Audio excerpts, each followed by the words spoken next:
21 ਜੂਨ national indigenous people's ਡੇ ਵਜੋਂ ਮਨਾਇਆ ਜਾਂਦਾ ਹੈ। ਇਸ ਦਿਨ ਕੈਨੇਡਾ ਦੇ ਮੂਲ ਵਾਸੀ ਭਾਈਚਾਰੇ ਦੀ ਸੱਭਿਅਤਾ ਅਤੇ ਉਹਨਾਂ ਵੱਲੋਂ ਇਸ ਧਰਤੀ ਤੇ ਪਾਏ ਬੇਮਿਸਾਲ ਯੋਗਦਾਨ ਨੂੰ ਮਨਾਇਆ ਜਾਂਦਾ ਹੈ। ਕੈਨੇਡਾ ਦੇ ਪਹਿਲੇ ਵਸਨੀਕਾਂ ਵਿੱਚ ਫਰਸਟ ਨੇਸ਼ਨਸ ਅਤੇ ਮੇਟਿਸ ਲੋਕ ਸ਼ਾਮਿਲ ਨੇ। ਇਸ ਮੌਕੇ ਲੰਮੇ ਸਮੇਂ ਤੋਂ ਮੂਲ ਵਾਸੀ ਭਾਈਚਾਰੇ ਦੇ ਮੁੱਦਿਆਂ ਤੇ ਫਿਲਮ ਬਣਾਉਣ ਵਾਲੇ ਫਿਲਮ ਮੇਕਰ ਅਤੇ ਯਾਰਕ ਯੂਨੀਵਰਸਿਟੀ ਦੇ ਪ੍ਰੋਫੈਸਰ ਅਲੀ ਕਾਜ਼ਮੀ ਵੱਲੋਂ ਆਪਣੇ ਵਿਚਾਰ ਸਾਂਝੇ ਕੀਤੇ ਗਏ, ਜਿਨ੍ਹਾਂ ਦਾ ਮੰਨਣਾ ਹੈ ਕਿ ਸਾਊਥ ਏਸ਼ੀਅਨ ਭਾਈਚਾਰੇ ਲਈ ਮੂਲ ਵਾਸੀ ਲੋਕਾਂ ਨੂੰ ਸੁਣਨਾ ਅਤੇ ਸਮਝਣਾ बेहद जरूरी है। न्यू इमिग्रेंट्स हैं, उनको जितनी जानकारी मिल सके इंडिजिनस लोगों के बारे में उनको पढ़नी चाहिए, देखनी चाहिए। फिल्मों में कई डॉक्यूमेंट्रीज हैं इंटरनेट पे।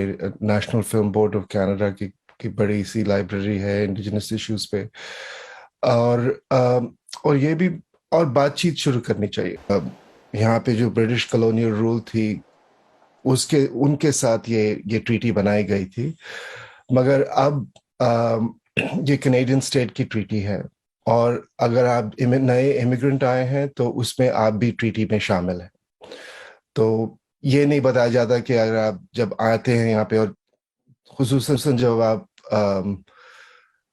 सिटीजनशिप ओथ लेते हैं, तो उसके मुताबिक आप कैनेडियन सिटीजन तो बन जाते हैं, मगर उसके साथ साथ आप ये जो ट्रीटीज हैं इंडिजिनस लोगों के बीच और कनाडा के बीच और क्राउन के बीच, उसमें भी आप शामिल हो जाते हैं, और उसमें जो रिस्पॉन्सिबिलिटीज हैं आपकी, वो आपको उस पर बड़े गौर से आपको थोड़ा सोचना चाहिए। जो इंडिजिनस लोगों की यहाँ पे स्ट्रगल है वो बिल्कुल जमीन के बारे में है, तो वही दोनों स्ट्रगल्स एक ही हैं। हमारी जो थी साउथ एशिया में, वहां से ब्रिटिश चले गए, और फर्क यह है यहाँ पे कि यहाँ पे आबादी बहुत बढ़ गई सेटलर्स की, और यहाँ की जमीन पे पूरा कब्जा किया हुआ है। मगर ये कॉन्क्वेस्ट नहीं है, इस पे जो ट्रीटीज जो कनेक्शन जो साइन की हुई हैं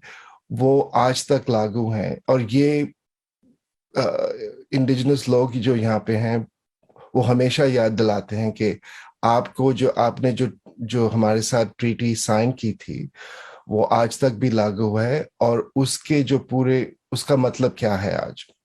1956 में कनाडा ने एक लेजिस्लेशन पास किया जिसमें ये लिखा गया कि सिनाइक्स अब कनाडा में एक्सटिंक्ट हैं। अब जब मैंने ये पढ़ा तो मैं बिल्कुल चौंक गया। इतनी हैरानी हुई कि लीगली कोई लोगों को बिल्कुल मिटा दिया जा सकता है, कि आप कह सकते हैं कि कानून के तहत ये लोग इस दुनिया में है नहीं, और इसलिए किया गया कि उनकी जो पूरी जमीन पे कब्जा करना था उस टाइम। उनके जो बुजुर्ग थे, उनके एल्डर्स जो थे, जिन्होंने ये संघर्ष शुरू किया, वो कहते थे कि ये जो कनेक्शन है अपना जमीन से, एनवायरनमेंट से, ये सबकी जिम्मेदारी है, और ये जिम्मेदारी एथनिसिटी के बारे में नहीं है। ये जो जमीन का प्यार है, उससे मोहब्बत जो है हमारी, आप लोगों की भी मोहब्बत होनी चाहिए ये जमीन के बारे में। और जितना हम लड़ रहे हैं ये जमीन के लिए, आप हमारे साथ जुड़ के लड़िए, क्योंकि ये सबकी जमीन है।